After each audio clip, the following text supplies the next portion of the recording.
Nosotros estamos muy preocupados por las consecuencias económicas de la cuarentena. La pandemia es un fenómeno que nadie en el mundo conocía y que todos fuimos y estamos aprendiendo de cómo enfrentar un virus que no tiene vacunas. Con lo cual, soy de todos aquellos que cuando avanzamos en el aislamiento, lo defendimos como una estrategia para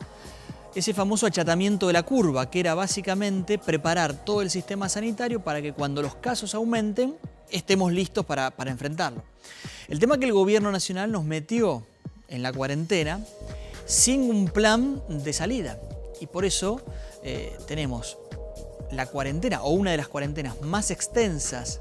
del mundo, pero aún así estamos séptimos en contagios en el mundo, atrás de Estados Unidos, Brasil y México, que tuvieron una política absolutamente distinta, y no digo que acertada, pero absolutamente distinta a la nuestra. Cuando uno mira, por ejemplo, el caso de Uruguay y se da cuenta que el insertarse en un proceso de aislamiento que compartíamos sin un plan de salida a una economía debilitada, como la Argentina, venía ya debilitada del mes de enero, del mes de febrero, donde la caída de la actividad económica había comenzado y la emisión monetaria para bancar el déficit aumentaba, hoy se ve tremendamente afectada, porque a ese cuerpo débil que es la economía argentina le sumamos un aislamiento en un proceso además de renegociación de una deuda, con lo cual tenemos cerrado el mercado de capitales para financiarnos. Es un escenario complejísimo, que esto parece tal vez abstracto en términos de análisis, hasta que uno lo piensa desde la realidad del dueño de un jardín de infantes, del dueño de un bar, del dueño de un boliche, del dueño de una pyme en general, una empresa, una industria, lo difícil que es ponerse de pie. En ese camino nosotros lo que decidimos hacer es empezar a acompañar a muchos de estos rubros. Estuvimos con los bares, estuvimos con tatuadores, estuvimos con dueños de hoteles de alojamiento, estuvimos con dueños de diversos rubros de la economía, los jardines de infantes también, ellos todavía no han logrado abrir, para contenerlos, asesorarlos y acompañarlos en el tránsito a la vuelta de la actividad. Nadie planteó un suicidio colectivo, todos acercaron sus protocolos, sus cuidados sanitarios, pero ahí hay una decisión del Estado, porque el acuerdo de la cuarentena era: nos cuidamos de una manera preventiva, no para que no haya contagios, que sería el escenario ideal, pero con un virus que es transmisible muy fácilmente no es posible, pero sí para prepararnos para que esos casos convivan con un sistema sanitario listo. Con lo cual, en este contexto, hay que apelar a la responsabilidad personal, al distanciamiento, al uso del barbijo, al lavado de manos, restringir al máximo lo que son los encuentros afectivos, pero no apagar de vuelta una economía que ya está muy alicaída. Entonces, en ese camino acompañamos con protocolos, pero también presentamos otros proyectos con mis compañeros de Interbloque, Agapito Blanco, Renata Guilotti, Marcelo Menia, que está trabajando la vuelta a la actividad de los que tienen locales gastronómicos en los shopping, en los patios de comidas, que no pudieron abrir hasta ahora, con otros proyectos que tienen que ver con exenciones, que tienen que ver con ayudas económicas, con todo aquello que en este contexto de muchísima dificultad les permita alivianar la carga. Nadie quiere que le regalen nada, pero es necesario un contexto de reglas claras para que, con la incertidumbre del momento, puedan salir adelante. Todos los vecinos de la ciudad, con mucho esfuerzo, cumplimos durante el periodo más estricto de la cuarentena el mandato de quedarnos en casa. Nosotros del Consejo incorporamos la virtualidad, las reuniones por Zoom, todos aquellos que se pudieron reinventar también lo hicieron, para cuidarnos entre nosotros. Y eso ubica a la ciudad de Rosario, más allá de algún caso paradigmático de algún incumplimiento, el rosarino medio en general cumplió y cumplimos todos con el pedido de quedarnos en casa. Nosotros nos tocó recorrer con el intendente Hapkin el centro de aislamiento que está en la rural y en el hipódromo para hombres y para mujeres, que eso esperemos que nunca se tenga que usar y nunca se complete, pero eso habla de una ciudad que tiene preparado no solamente para los casos más riesgosos, sino también todo un sistema sanitario, y siempre lo hemos reconocido, que Rosario puede mostrar como ejemplo. Lo dijimos en nuestras campañas electorales, le hemos reconocido a anteriores gestiones ese mérito, y creo que eso nos posiciona en un lugar donde, con esa tranquilidad, pero sin relajarnos y apostando mucho a que cada uno sea responsable de lo que hace, para no contagiarse ni contagiar a su familia, a los grupos de riesgo, poder transitar en esta nueva normalidad, aprender a convivir con estos cambios en el relacionamiento. Sabemos que es difícil porque todos lo sufrimos, todos hemos pasado cumpleaños, reuniones sin poder encontrarnos,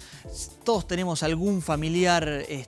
mis dos abuelas, yo tengo mis dos abuelas de más de 90, a quien no veo hace un montón de tiempo, pero tiene que ver con un contexto que nadie quiso atravesar, pero que nos toca atravesar. Ese es el contexto de Rosario. Ahora, Rosario no puede estar solo. Rosario necesita de un acompañamiento fuerte de la nación con buenas decisiones económicas, necesita un buen acompañamiento también de la nación con las otras pandemias que sufrimos en Rosario.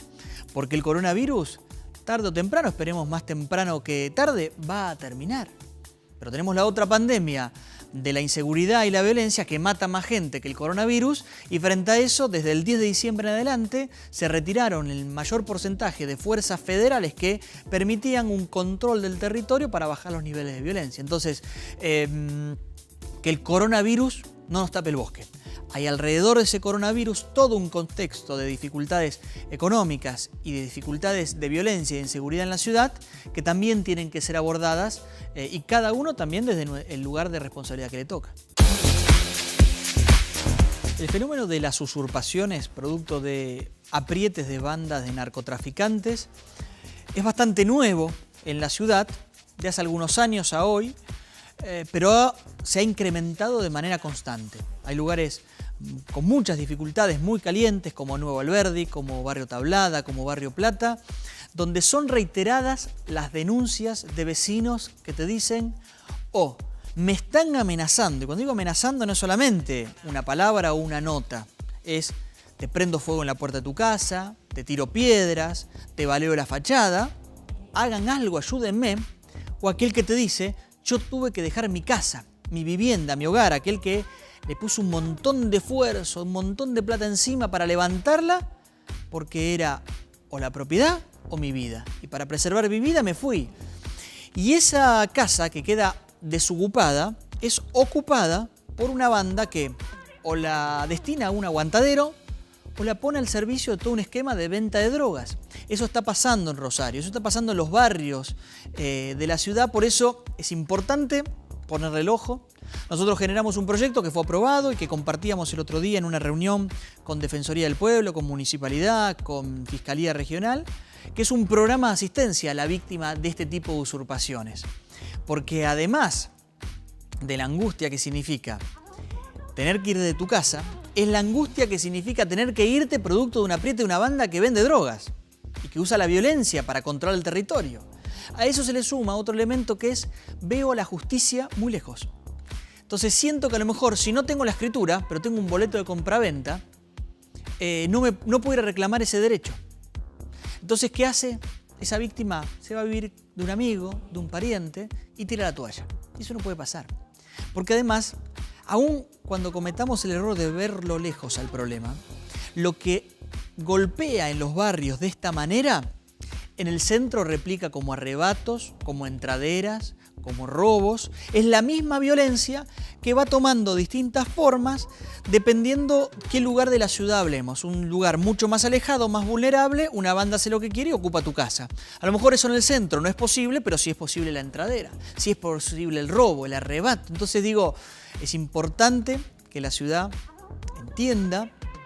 que todas las gestiones entiendan, que lo que condiciona el futuro de Rosario son también estas discusiones estructurales. Yo soy presidente de la Comisión de Control, Convivencia y Seguridad del Consejo, y siento que arriba de la mesa hay que poner también estas discusiones, porque